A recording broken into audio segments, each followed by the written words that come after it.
Hello and welcome to your in-depth weekly horoscope for week commencing the 18th of October. This is for the Sun or the Ascendant.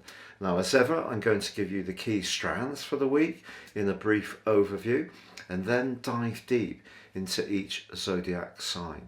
So this week, the key features are that, yes, Jupiter and Mercury go direct on Monday.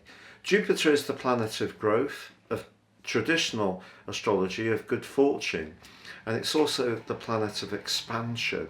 So over the last 4 months, as it rewound from the sign of Pisces and back into the sign of Aquarius, we have found perhaps that some of our social aspirations have kind of been a case of 2 steps forwards and 1 step back. We can see in some parts of the world, for example, that COVID lockdown has been imposed in a much more stringent way, other areas a bit freer. But Mercury going direct in the sign of relating, Libra, is definitely something to appreciate. Also, the ruler of Libra, Venus, is in a fine link with Mercury and also Saturn this week. So those constructive relationships can really take a step forwards in a way which we're going to be pleased about. Also, Mars, the planet of passion, in the sign of Libra still, is forging an awesome angle to Jupiter for much of this week. So around a group situation or where we feel a sense of unity around a shared idea, again, a lot of thrust and speeding up. A contractual situation could also be resolved this week. But the Sun does square up to Pluto through the week. And Wednesday's full moon in the sign of Aries is kind of deep and passionate because of that square from Pluto to the moon and also the Sun. It's sort of pivoted in a T-square. And if there are deeper relationship problems around perhaps some leverage or coercion, or someone seems to always have to be in charge and not embracing the more equilibrium credentials of Libra, that could see some politics burst into the open, which may need to be resolved. And then on Saturday, the Sun returns for the first time in 11 months to the deep dive sign of Scorpio. Now, the whole progress of the planets through the sign of Libra has been very much the conversation.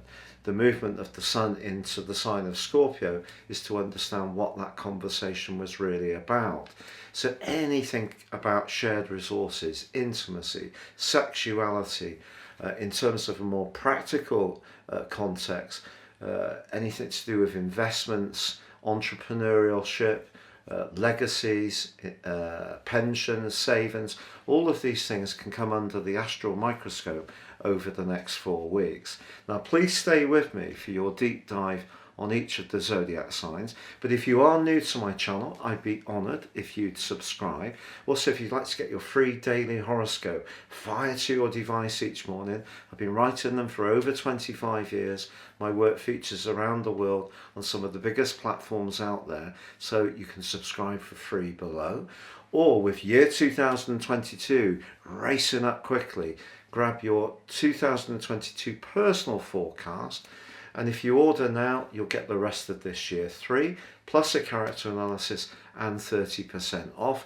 Please see the link beneath this video and gain searing insights for your prospects ahead. Hello Cancer and welcome to your in-depth forecast for week commencing the 18th of October. An often coined phrase these days is work-life balance. And this week's full moon really is going to bring that sharply into focus for you.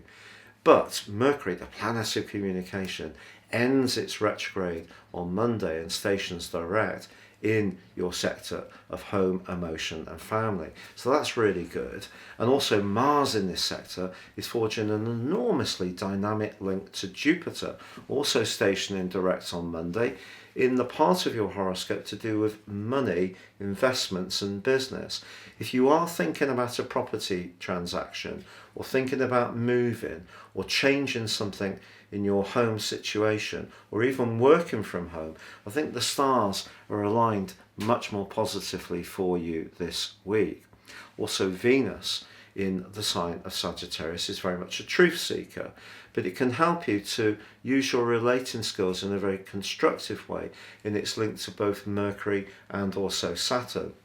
What's not to like, you may ask? Well, it's just that the full moon is going to see the moon exposed in a very visible part of your situation, the 10th house. And part of your nature is to be quite guarded. It's part of your protective mechanisms, if you like. So if the moon is pushed high into the sky, it means you could be fearful of being revealed in some way. And that work-life balance issue comes from the fact that there could be an opportunity to get ahead professionally, but it's how it feels for you is going to be the primary consideration. Or is it less about how it feels for you and more how it feels for someone you're very closely involved with? Because if you want something different from where you live or where you work or how you work from someone such as a partner, such as an offspring, then it could be something that you have to be very conscious of in terms of the politics this week because of Pluto.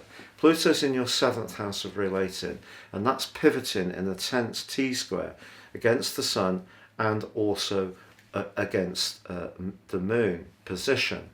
So if you are feeling that in order to get what you want, in some way you're having to offset all the time what other people want from you, that can make you feel very limited, and that's not necessarily a nice feeling. Yet at the same time you can be very nurturing and sacrificing for other people's needs. So it's just finding the balance. Of course, the sign of Libra is all about balance of your interests, your professional needs, and those that you're closely involved with. But if there's something, a niggle, someone sees something very differently to you, over the next couple of weeks, I think there could be some tense discussions, perhaps even some arguments.